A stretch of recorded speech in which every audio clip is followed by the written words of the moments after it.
తో పాటు ప్రముఖ ఆధ్యాత్మికవేత్త భారతీయ శంకర పీఠ వ్యవస్థాపకులు బ్రహ్మశ్రీ తిరుపతి మూర్తి అవధాని గురువు గారు ఉన్నారు. వారితో మాట్లాడిద్దాం. గురువు గారు నమస్కారం. ఓం శ్రీ మహాగణాధిపతయే నమః. గురుగారు, అక్షయ సంపదలెన్నో అవని జనులకు అందించే తల్లి లక్ష్మీదేవి.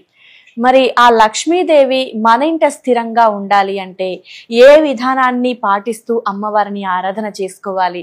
మనతో స్థిరంగా ఉండాలి లక్ష్మీదేవి అని అంటే ఎలాంటి నియమ నిబంధనలను పాటిస్తే మంచిది అంటారు గురువుగారు? మీరు అడిగినటువంటి ప్రశ్న కొన్ని కోట్ల మంది జనాలకి అవసరమైనప్పటికీ కూడా మనం చెప్పేటువంటిది విని ఎవరు ఆచరించరమ్మా. ఎందువల్లనంటే మనకు ముందు లక్ష్మీదేవి మన ఇంట్లో స్థిరంగా ఉండాలి అంటే ఇల్లు శుభ్రంగా ఉండాలి. విడిచిన బట్టలు ఎక్కడ పడితే అక్కడ పడేయకుండా, ఇంటి ముందు చెప్పులతో సహా ప్రతి ఒక్కరు ఒక ప్రణాళిక విధానాన్ని అనుసరిస్తే ఆవిడకి కూడా శుచి శుభ్రత అంటే అమ్మవారికి ఇష్టం. ఇప్పుడు మనం కొన్ని దేవాలయాలు చూస్తే ఎంతో అంగరంగ వైభవంగా అలంకారాలు చేస్తూ ఉంటారు. ఎందుకు అన్ని డబ్బులు ఖర్చు పెట్టి చేస్తూ ఉంటారా అని నేను ఆలోచిస్తూ ఉంటాను. అమ్మవారికి ఇష్టం కదా అని చేస్తూ ఉంటారు, భగవంతుడికి ఇష్టం కదా అని చేస్తూ ఉంటారు. కానీ అక్కడ భక్తి అనేటువంటిది కనిపించట్లా. మనకు చేసేటువంటి దాంట్లో భక్తి కావాలి, ఆ భక్తి ఉండాలి, భగవంతుడి మీద ప్రేమ ఉండాలి. ఇల్లు ఎప్పుడూ కూడా అపరిశుభ్రంగా ఉండద్దమ్మా.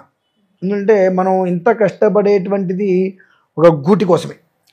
ఆ గూట్లోకి మనం ఎప్పుడైతే చేరతామో అది అక్షయంగా మనల్ని కాపాడాలని కోరుకుంటాం. అది మనల్ని అక్షయంగా కాపాడాలి అని అంటే ఇంట్లో ఎక్కడా కూడా దుమ్ము ధూళి అనేటువంటిది నిలబడి ఉండకూడదు. కొంతమంది ఇళ్లలో చూస్తే కేవలం ఆ దుమ్ములు దొరకడానికి కొంతమంది మనుషులను పెట్టుకుంటూ ఉంటారు. ఎక్కడా కూడా ఇంత మట్టి కూడా కనిపించకుండా. ఎంత నీట్గా ఇల్లు అయితే ఉంటుందో, ఎంత పరిమళాల ద్రవ్యాలు సువాసన వస్తుంటుందో ఆ ఇంట్లో అమ్మవారు ఎప్పుడు స్థిరంగా ఉంటుంది. ఇక ప్రవాహమే, చంచలమే అమ్మవారు. స్థిరంగా ఉంటుందనే మాట కానీ చంచలం, అలా వెళ్తూనే ఉంటుంది. నువ్వు పట్టుకున్నంత పట్టుకోగలగాలి.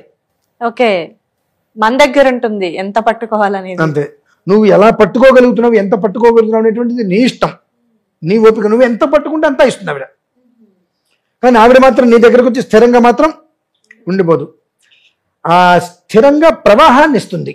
నువ్వు ఎలా పట్టుకోగలుగుతున్నావు అనేటువంటి విషయం చూసుకుంటుంది. ఇందులో ప్రధానమైనటువంటిది ఇంటి శుభ్రత, తర్వాత ఒంటి శుభ్రత, రెండు కావాలి.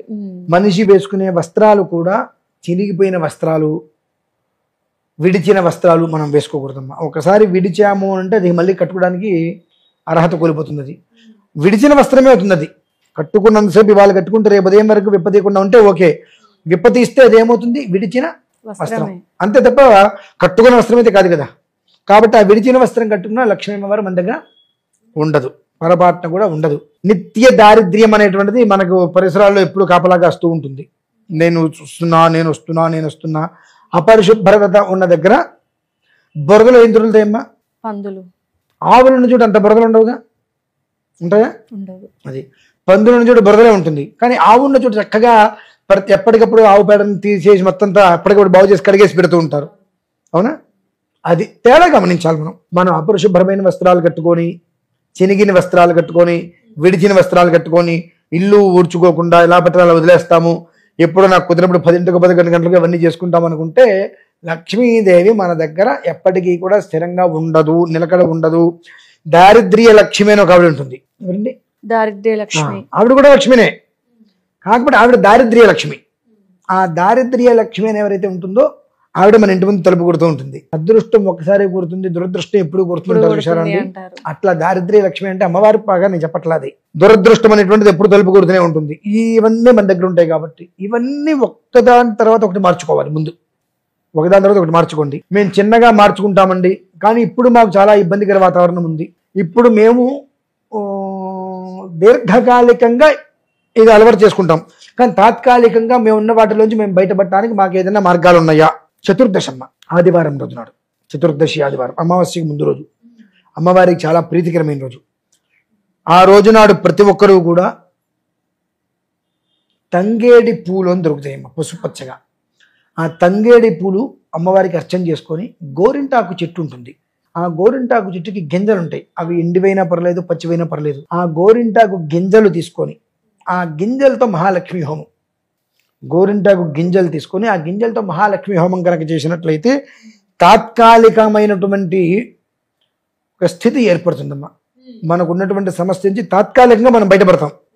ఆ తర్వాత మనం దీర్ఘకాలికంగా ఆ ప్రశాంతత మనకు ఉండటం కోసం ఇంట్లో ఇవన్నీ కూడా జాగ్రత్తగా మనం మార్పులు చేర్పులు చేసుకుంటూ ఉండాలి.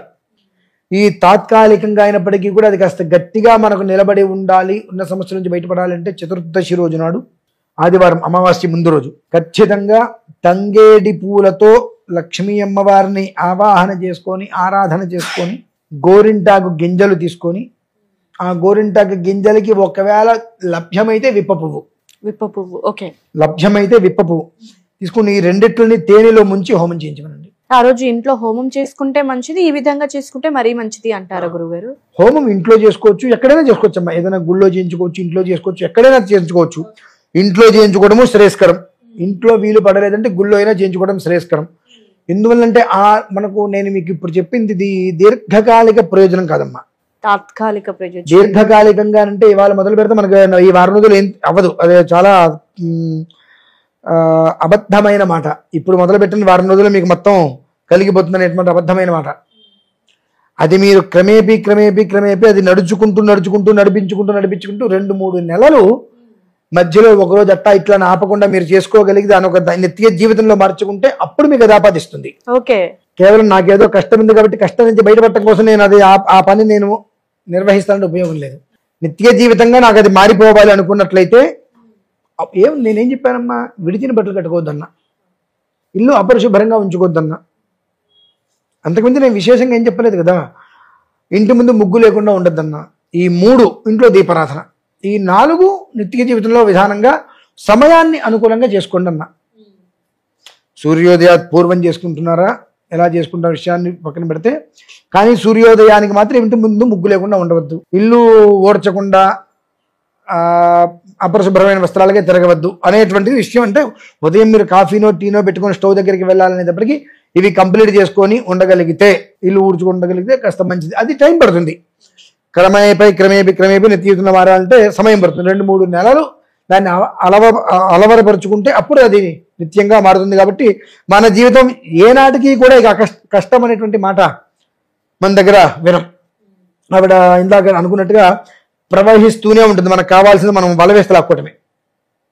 ఎంత వస్తే అంత వస్తుంది, అది మనం దాచుకోవటం. కానీ తాత్కాలికంగా మాత్రం ఉపశమనం మనకు రావాలిగా, ఉన్నదాని నుంచి ఆ ఉపశమనం రావాలంటే మాత్రం చతుర్దశి రోజు నాడు తంగేడి పూలతో లక్ష్మీ అమ్మవారిని ఆరాధన చేసుకొని, అదే తంగేడి పూలతో చిన్న మాలగట్టి అమ్మవారికి దండలాగా వేసుకొని, గోరింట గింజలు దొరికితే విప్ప పువ్వు, ఈ 2 తేనెలో కలిపి అమ్మవారికి మహాలక్ష్మి హోమం చేసుకోగలిగితే మాత్రం తాత్కాలికంగా మాత్రం వాళ్ళకి ఒక చక్కటి బ్రేక్ అనేటువంటిది అమ్మవారి ఇస్తుంది. ఆ బ్రేక్ వచ్చిన తర్వాత తాత్కాలికంగా చేసిన దానికే నాకు అమ్మవారి ఇచ్చి నన్ను నిదానంగా నా జీవితానికి ఒక రక్కడి తోడ్పాటు అమ్మవారు ఇచ్చింది కదా, సో దీన్ని నేను జీవితకాలం చేసుకోవాలి, దీర్ఘకాలికంగా నాకు ఉండాలంటే ఈ ఒక్క విధానాన్ని మనం అలవరపరుచుకోవాలి అనేటువంటి నిర్ణయాన్ని వాళ్ళు తీసుకోగలిగితే చాలమ్మా. ఇప్పటి వరకు ఉన్న సమస్యలు తాత్కాలిక ఉపశమనం కోసం ఈ విధమైనటువంటి పూజా విధానాన్ని పాటిస్తే మంచిది. అది ఎందుకు తాత్కాలికంగా అన్నానంటే అమ్మా, మనము మానవులం, మనకున్నటువంటి తెలివితట్లు భూప్రపంచంలో ఏ జంతువుకి లేవు. వస్తుంది చేవయ్య అంటే వస్తే చేస్తా అనే రకం, వస్తేనే చేస్తా అనే రకం. కాబట్టి తాత్కాలిక ప్రయోజనం నువ్వు కనుక చూడగలిగితే దీర్ఘకాలికం మీద నీకు దృష్టి పడుతుంది. కాబట్టి ఆ తాత్కాలిక ప్రయోజనం నువ్వు అనుభవించు, దీర్ఘకాలికం మీద నీకు తెలియకుండా నీ దృష్టి పడుతుంది. అంతేనమ్మా. ఓకే గురుగారు, అంటే చాలా మంది ఇదే చూస్తారు, లక్ష్మీదేవి ఇలా వస్తుంది అలా వెళ్ళిపోతుంది, కానీ మనకి స్థిరంగా ఉండట్లేదు, స్థిరంగా ఉండాలంటే ఏం చేయాలి అనే సందేహం అందరికీ ఉంటుంది. సో ఆ సందేహాన్ని ఏ రోజున మనం ఏ విధంగా చేసుకుంటే సో నిత్యకృత్యంగా మార్చుకుంటే గనక బాగుంటుంది అనే విషయాన్ని చాలా చక్కగా తెలియజేశారు గురువుగారు. ధన్యవాదాలు.